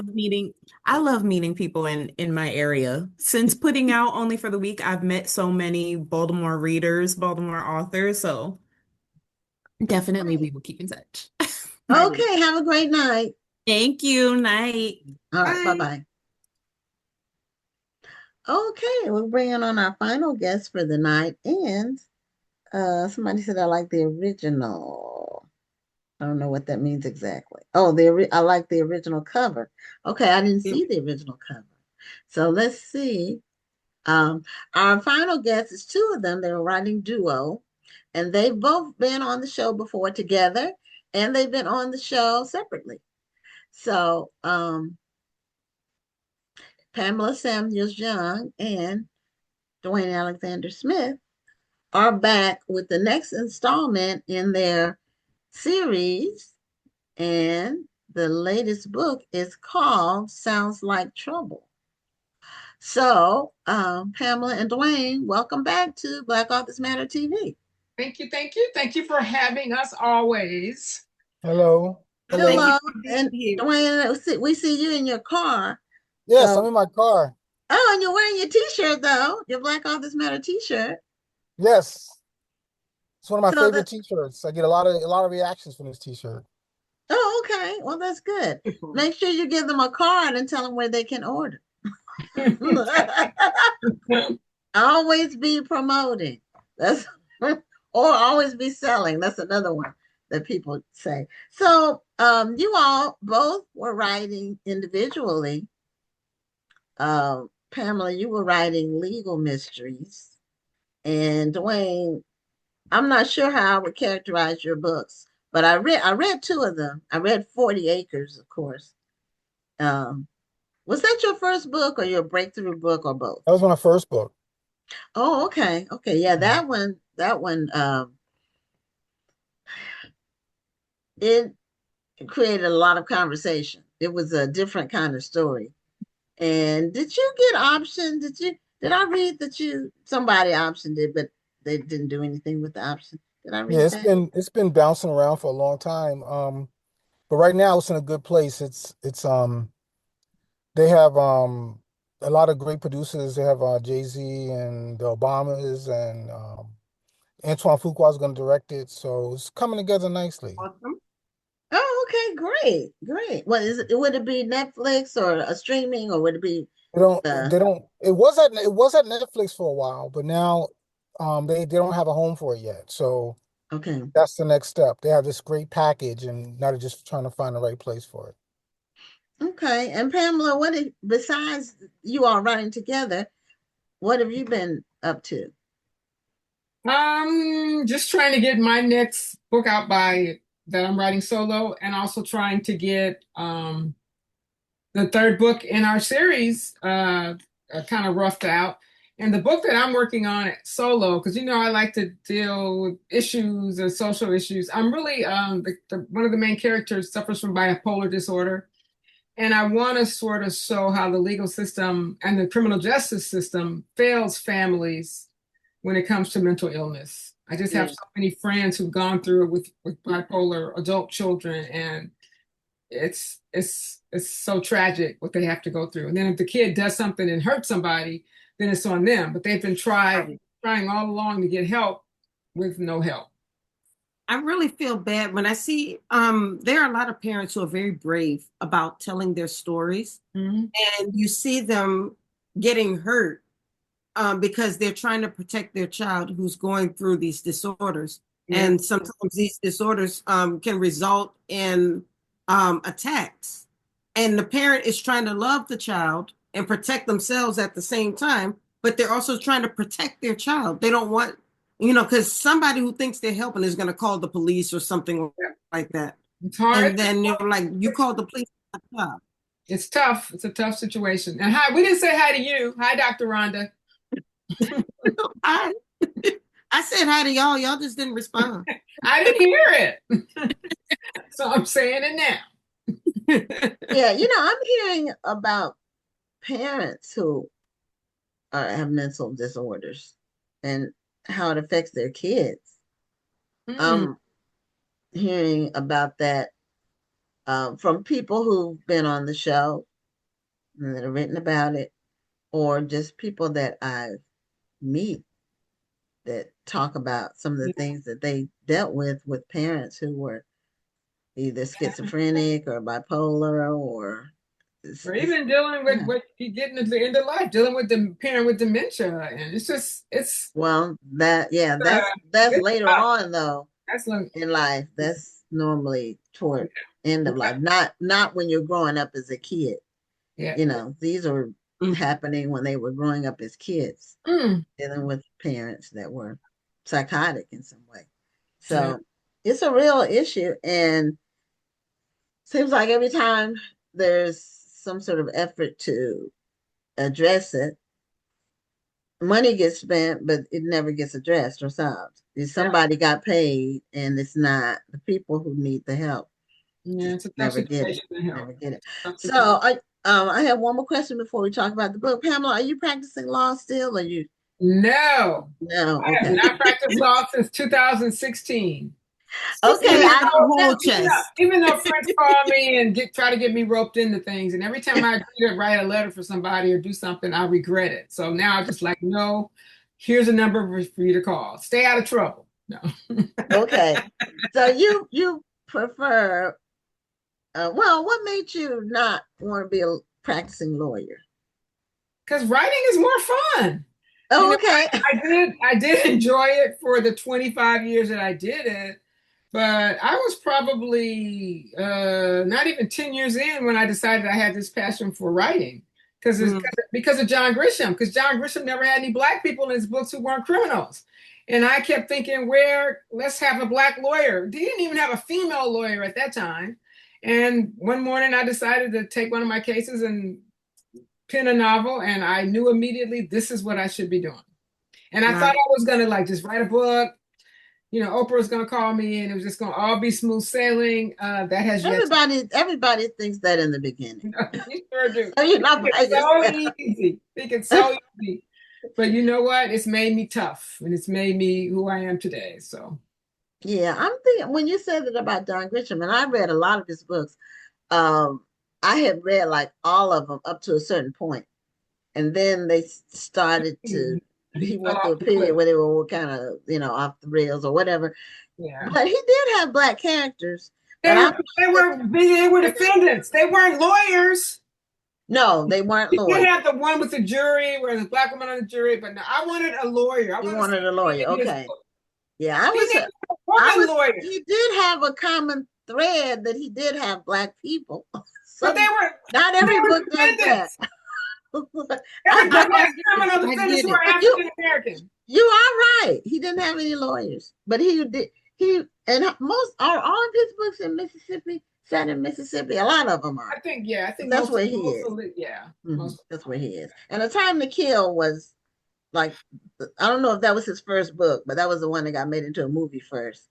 That was the one. Samuel L. Jackson. Yeah, that was the one. He wrote it second. No, he wrote it first. But that's the one that put him on the map. But that's the one that but the firm put him on the map.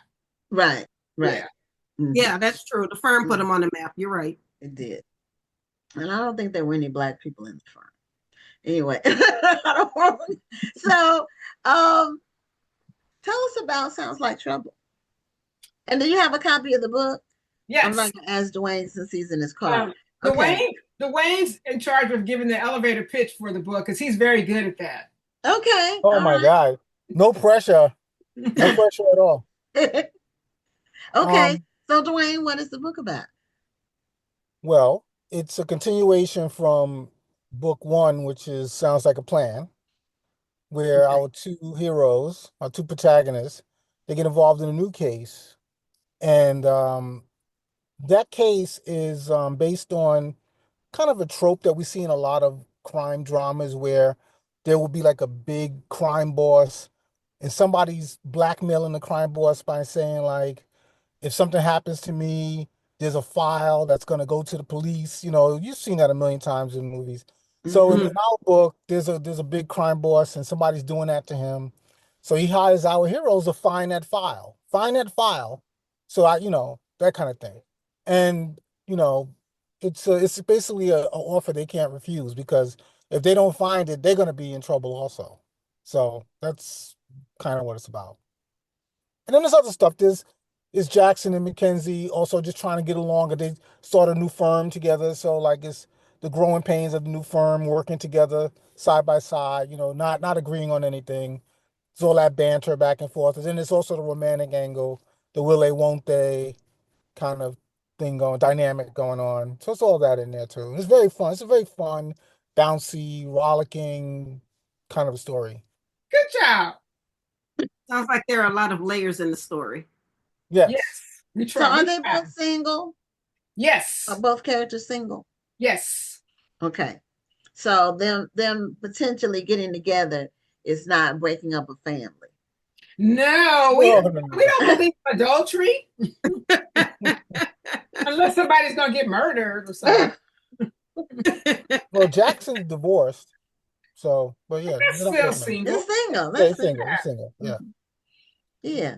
So what we may have asked this on the first book, but what made you all decide you all were going to be a writing duo?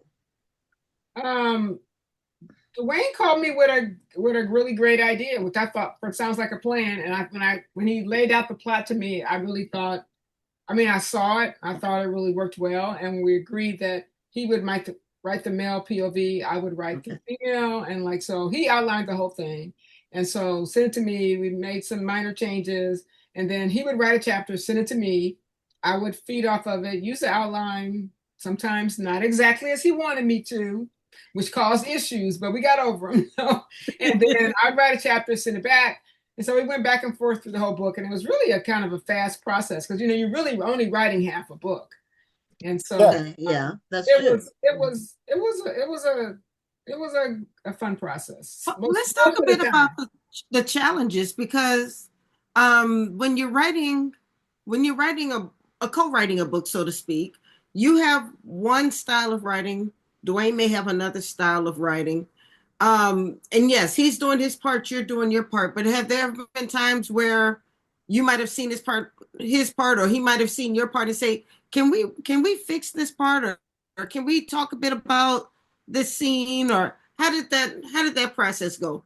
There was some of that, but our writing styles are pretty similar. So in terms of the writing, there wasn't an issue, but in terms of sometimes the story, because there were like things he insisted on that would drive me crazy.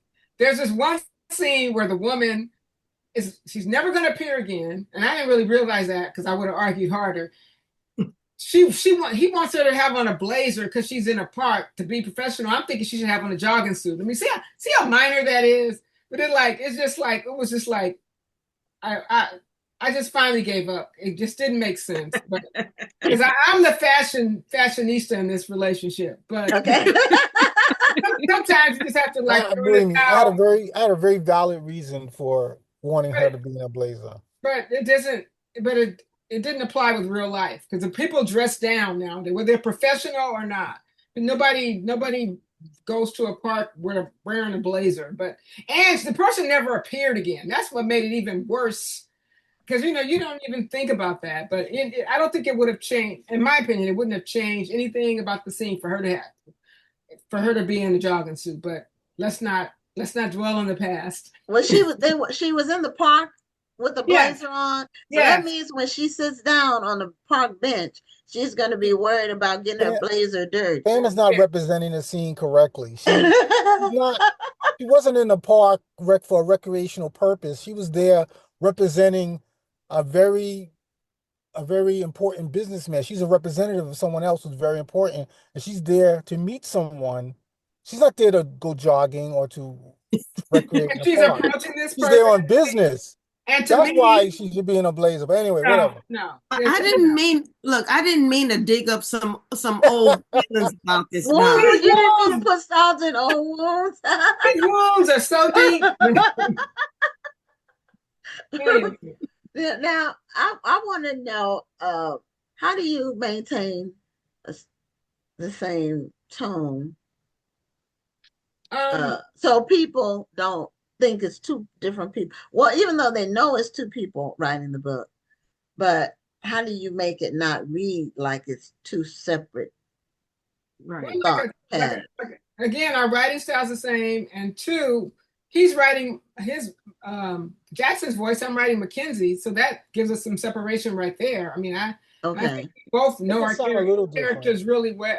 I think we both know our characters really well. I don't think that was ever a worry, at least not for me. It wasn't. But also we were working from a very detailed outline. It wasn't like everything was figured out, like chapter by chapter in advance. Yeah, so all of the tone was kind of foundationally laid out in the whole outline. So the chapter outlines kind of captured the tone of the entire book. And I'm currently, because he did the first two book outlines, and I'm working on the third one, and I am not a very detailed outline person. I mean, I want to tell you the gist of what's happening, and then I want your imagination to go for the rest of it. So I'm sure he'll be balking when he gets my final outline. So, well, Pamela, that's funny that you should say that, because what I remember about the course that you taught when you came to Kush City, this was years ago, maybe, I don't know how many years ago, maybe 20 now, close to 20, and you did the presentation about book writing. The thing that I remember you talking about was the outline of the book. Each chapter, you had an outline for how each chapter would go. And at that point, I hadn't written any books. And so I don't write like that. But I did take what you said to heart. When I write, if I'm writing fiction or nonfiction, I don't do an outline. Nonfiction, the outline is the chapter subjects. Like, that's as far as I go for an outline for nonfiction. When I write fiction, I know how it's going to start. I know a couple of arcs. I may not know how it's going to end, but I kind of just write the story. I don't have the outline per se, but I like to at least plan my story. And in other words, I don't do an outline because I may not stick to it, because sometimes my story starts to write itself. But I want to make sure I'm not going too far off the deep end. So I at least want to know what the action is going to be. What are the main scenes? I do some type of planning, and that's usually what I tell my clients too. You don't have to write a really strict outline, but at least have a plan. Even if you did the little bubble method like we used to do in school, where you had the subject and you circled it, and then you had the little lines that jutted out with sub-subjects, something that's going to keep you focused, because it's easy to go off the deep end sometimes, especially if you're not used to writing. This is your first time.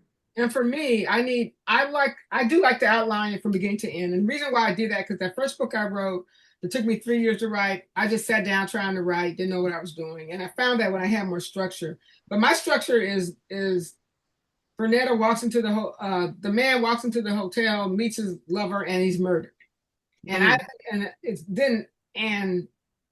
so where Dwayne would have said the man walked into the office, he had on a suit, he was there was blood on the wall. I mean, he is more he is more detailed. I like, that's the fun part for me, is to just take that 2-line notion and then so he may have some trouble with my outline. We'll see. We'll let you know. Well, the thing is, like, for me, like, the way I work is that I'm actually doing the writing in the outline. I'm not doing the writing in the writing of the book. I'm actually doing the writing. Okay. I'm figuring out everything in the outline, Mm-hmm. right? Everything. Okay. Like, there's no, like, when I sit down to write out the prose and stuff, I'm not thinking about the plot or anything anymore. I'm just literally, because it's all figured out. The dialogue is figured out. everything, what Yeah. the location looks like, everything. So Okay. yeah, that's So, just how I. Okay. yeah. Yeah. And I'm the other way. So we'll see how it works well with his outline, his detailed outline, even though there are times when I change things, but so I'm hoping he'll adjust to mine and just go with the flow. Yeah, I'm yours is guessing more that it like a outlines work skeleton, really well. Pamela. Huh? No, Pamela is more like a go ahead. skeleton. Yeah, very, very much like a A skeleton. 2 or 3 skeleton. sentences explains And what his I is a was just gonna say, whole I'm guessing body. that an outline worked really well for this type of project because you're working together, and it kind of gave you a better idea of what you're going to be writing about before you got deep into the story. Yeah. We'll Now, see if you were how it going to goes. give, well, go ahead, Dwayne. No, I just say we'll see how it goes. I don't know. Okay. Now, if you were going to give advice to two authors who were considering about collaborating, what would your advice, each of you, like one piece of advice from you, Dwayne, first, and then Pamela? Choose your battles. Like, can't fight over everything, right? Okay. So most things, don't fall in love with all your ideas because it's not just you making the decisions. So, I mean, there might be some things you might want to go to war about, but you really got to pick your battles because if you don't, you're just going to be fighting all the time. That's such a good answer. I'm so proud of you. I agree with that. Also, definitely have an outline. Dwayne is very good with action and car chases and just adding stuff like that. I think I'm better with sex scenes, that kind of thing. And so I would say rely on your strengths because the outlines I'm going to give him, I know the first thing he's going to say is, "Where's the action?" So my outline says, this chapter, Dwayne, add some action. Dwayne, add a car chase here. No, anyway. That's fine because I don't like writing sex scenes anyway. So I don't like writing any of that stuff. I love writing sex scenes. So, Well, now this is the second book, and it just recently came out. Mm-hmm. And then you all are working on the third book. Sounds like trouble. And you all are working on the third book, which is, do you have a title for it yet? Well, I haven't run it by him yet, but I wanted to say sounds like fraud. But we'll see. We got some other options because it's gonna involve some fraud. I want to say anything more about it because it's unique. And also, we didn't. This series has been optioned. So, okay, as a matter of fact, the option had expired, and they came back like a month ago and said, "We need more time. We really want to do it." And they put some more money on the table. So I'm kind of excited. I hate to get excited because so many things get optioned and so many things never get made. But hopefully, when we're talking to you next year, we can say, "Oh, watch that on Hulu." Yeah, there's so many options now. Yeah. It's play on words, but for streaming, of course, Netflix was the early mover in that area, in that industry. But now there's so many different ones, Hulu, Tubi. A lot of independent filmmakers put their work on Tubi, and Tubi's free because I've talked to a couple of people that have projects on there. It's free, and then you get paid from the advertising. Yeah. So you just have a to couple of make the movies on film. Tubi. I have a couple of movies on Tubi that I made. I produced. Oh, you do? Oh yeah. Yeah. What are the titles? I One's watched Tubi. Oh, you did. One's called Pay the Lady, and Pay one's the called Lady. Pay the Lady, and Pay one's the called Lady. You Picked the Wrong One. Okay. You picked the wrong one. Yeah. All right, I'm gonna watch the Tubi Okay. and Pay the Lady, and You picked the wrong one. Yeah. On Tubi. Mm-hmm. Tubi has some like really, really good old movies too. If you like some of the black and white classic movies, or not necessarily classic, but the older movies, the thing about them is that it was all acting. There was no special effects. So the acting and the writing was tended to be very strong because that's what they had to rely on. They didn't have any special effects. The closest thing to a special effect is like a sound effect, like a car passing by or something like that, a dog barking, something like that. But they relied on the acting, and so now films are much more special effects forward. Is what I would like to My call it. movies can't afford any special effects. Although the last movie I did, you picked the wrong one. There's 3 shots in it that were done with AI. You won't be able to tell what they are, but they were completely done with AI. Yeah, Okay, so you won't be able to describe, tell. Huh? well, but just describe what they did. Can Well, you? what describe the shots? One is like Mhm. 2 of them are like establishing shots of like, so like if the villain lives in a mansion, instead of actually going out and shooting a mansion, I just had AI create a mansion. Okay, So there's a okay. shot of a mansion, you keep pushing it on the mansion. That is a game changer. You Yeah, know, it saves a lot of time instead of taking the not crew cheap. out, and then we needed a shot of a gun being shot out of somebody's hand and flying through the air. So the gun, when it's flying through the air, is AI. But you can't tell. Like Okay. nobody can tell that it's. And then there's a sign. There's a funny scene where there's this black guy who owns he's like a crime boss, and this white cop comes to talk to him, and the black guy has a nice pool at his house, and the cop wants to swim in the pool, and the crime boss says no whites allowed, and then he points to a sign on his patio that says no whites allowed, and the sign is AI. It's totally Okay. AI. But you can't tell. Yeah, Well, yeah, it's a game changer. it is. It really Hmm. is. Hmm. Yeah, and then it'll some ways it'll be good, and some ways it may not be so good, and we won't really know until we just have to keep living and watching it and seeing it. And like I tell people, because I love the Terminator, and the original Terminator, the guy says that the machines take over in 2029. And Terminator came out in the 80s. I think it was the early 80s, the first one. This is Uh, why I'm very nice to my chat GPT, because you can be like, remember how rude you were to me, and you just say thank you and please. I want my chat GPT to know that we buddies. So you come alive, we still cool.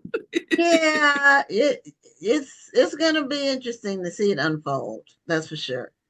This is how the whole thing happens. But it's good to know that those little things that used to be just back, well, they used to do digital, like digital crowd, like a crowd would be digital. So that was like a precursor to AI. So anyway, thank you too for being back on the show. Congratulations on Thank you. your Thanks second for having us. installment and being optioned and re-optioned or whatever you call that process.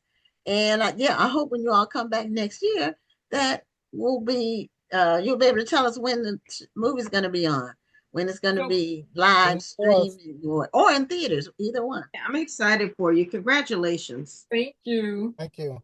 Okay, you all have a great evening. All Thank right, you you. too. Bye. Bye bye. Okay, so we are at the end of our show, and I just wanted to let people know that in 2 weeks from now, we'll be celebrating our 5th anniversary of this show, Black Authors Matter TV, and we're going to be doing bringing back some special guests from year one, and just having a celebration. It's a major thing. We have had the show for 5 years, and it's been a quick 5 years and there's been no pain involved. Some things can be painful. There's no pain. There's no trauma. There is no trauma in this relationship. So